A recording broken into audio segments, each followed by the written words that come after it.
Dr. Carson, we're fresh off a landslide, a mandate election, really. What do you think were the main changes that we saw in this election in terms of policy? And then what do you think is really driving that change in the American electorate? I think we were fortunate to be able to see juxtaposed to each other the Biden philosophy and the Trump philosophy, or the Democratic philosophy and the Republican philosophy.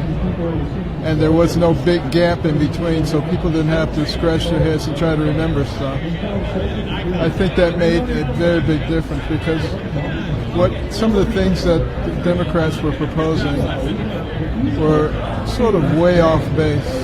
I was in Europe and I was asking a bunch of Europeans, what do you think of America? They said, we think you've lost your minds. Whereas what the Republicans were talking about is just common sense, straightforward common sense, not confusing kids about their gender, putting real education forward, utilizing our natural resources in a reasonable, logical way, punishing crime, having a solidified border. All those kinds of things are just logical things that you would do if you want to have a successful country. Right. And so after this landslide election, and we see this giant realignment, undergoing and also really underway and nearly complete, I would say. What do you see for the trajectory of the nation moving forward over the next 4 years and the years to come after that? Well, I'm very optimistic that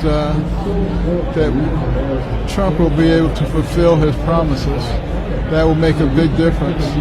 And we don't go back to policies that hurt the average American.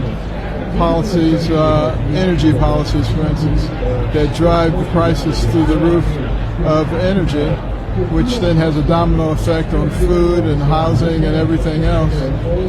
We don't need to be punishing our people. Those are self-inflicted injuries, and we just don't have to do that anymore. And I hope we will continue to just walk along the traditional path, use the same values and principles that we've always used. Our faith, our liberty, our community, our love for life, our love for each other. We're not enemies. And those are the things that propelled us from nowhere to the pinnacle of the world in record time. It was not a coincidence. And we need to go back and adhere to those values and principles that did it in the first place.